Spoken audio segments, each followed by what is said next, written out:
যাচ্ছেন, হঠাৎ করে কান্নার শব্দ পাইতেছেন। কিসের শব্দ? কান্নার শব্দ। এবার রাসূল এদিক সেদিক তাকে খুঁজতেছেন, কে কান্না করে না, কোথাও কোনো ইনসান, কোনো মাখলুক দেখা যাচ্ছে না। জঙ্গলের ভিতরে একটু ঢুকলেন, না, কোথাও কোনো ইনসান, কোনো মানুষ দেখা যাচ্ছে না, কোনো মাখলুক দেখা যাচ্ছে না। রাসূলুল্লাহ সাল্লাল্লাহু আলাইহি ওয়াসাল্লাম তাকিয়ে দেখে একটা গাছের কাঁটা কাটতেছে। সুবহানাল্লাহ বলেন। আলোচনা শিখে খেয়াল করেন, কি কাটতেছে? একটা গাছের কাঁটা। সেই কাঁটার কান্নার শব্দ শোনার মতো তৌফিক দিয়েছেন কে? আল্লাহ। এবার আসেন, রাসূলুল্লাহ সাল্লাল্লাহু আলাইহি ওয়াসাল্লাম আল্লাহর রহমতে, আল্লাহর দয়ায় সবকিছুর ভাষা বুঝতেন। সবকিছুর ভাষা কি করতেন? বুঝতেন। আমরা যদি দেখি কোন একটা ছাগল কান্না করতেছে, কোন একটা গরু কান্না করতেছে, এমন তো সময় একটা বাচ্চা কান্না করলেও তো আমরা জিজ্ঞেস করি না যে বাবা কেন কান্দো, কান্না করতেছে কেন জিজ্ঞেস করি। নিজের মা কান্না জিজ্ঞেস করি না, বাবা কান্না জিজ্ঞেস করি না, ভাই কান্না জিজ্ঞেস করি না, বন্ধু কান্না জিজ্ঞেস করি, জিজ্ঞেস করি না যে কেন কান্দেন। অথচ নবী একটা কাঁটা কাঁদতেছে, রাসূলকে জিজ্ঞেস করতেছে, হে কাঁটা তুমি কেন কাঁদতেছো? সুবহানাল্লাহ বলেন। হে কাঁটা তুমি কেন কাঁদতেছো?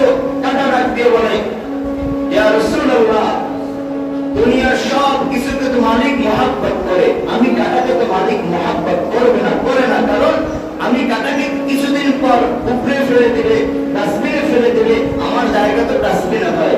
কারণ গরুর মালিক গরুকে মহব্বত করে না, ছাগলের মালিক ছাগলের মহব্বত করে না। এটাই বুঝাইতেছে যে সবকিছুর মালিক মহব্বত করে। আমি কাঁটার তো কোনো মালিক দেখি না, দুনিয়াতে আমার কোনো কি নাই, মালিক নাই।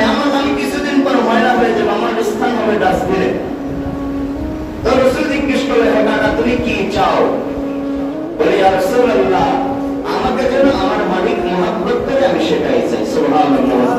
এবার আল্লাহ রাসূল সাল্লাল্লাহু আলাইহি ওয়াসাল্লাম এবার উপরের দিকে তাকাইলেন। আল্লাহ ডাক দিয়ে বলে, মুহাম্মদ, আমার হাবিব, আপনি উপরের দিকে কেন তাকাইছেন? আপনাকে তো আগেই সব দিয়ে দেওয়া হয়েছিল। আম্মাস সাইলা ফালা তানহার। আল্লাহু আকবার বলেন। আপনাকে তো আগেই তো সব দিয়ে দেওয়া হয়েছে। এবার আমার সৃষ্টি চেয়েছে, আপনি তাকে দিয়ে দেন। সুবহানাল্লাহ বলেন। আমার সৃষ্টি যা চায় আপনি তাকে দিয়ে দেন। এবার আল্লাহ তাআলার আদেশে রাসূল ডাক দিয়ে বলে, কাঁটা কি চাও? বলে, আমাকে যেন আমার মালিক মহব্বত করে আমি সেটা চাই। এবার আল্লাহ রাসূল সাল্লাল্লাহু আলাইহি ওয়াসাল্লাম বলে যে আল্লাহ তাআলার রহমতে তুমি কাঁটার গাছে একটা ফুল হবে, গোলাপ ফুল। সুবহানাল্লাহ। গোলাপ ফুল গাছে কাঁটা আছে না? আসেনি? আল্লাহ রাসূল বলতেছে, তুমি কাঁটা গাছে একটা গোলাপ ফুল হবে, ওই ফুলের নিচে থাকবা তুমি, ওখানে তুমি নিরাপদ থাকবা, সবাই তোমাকে মহব্বত করবে, গুরুত্ব দেবে, তোমাকে উপরে ফেলাই দেবে না। গোলাপ ফুলকে আমরা ফুলকে ভালোবাসি না? ফুলকে ভালোবাসি না? ফুল গাছ ফালাই দিই না, যত্ন রাখি।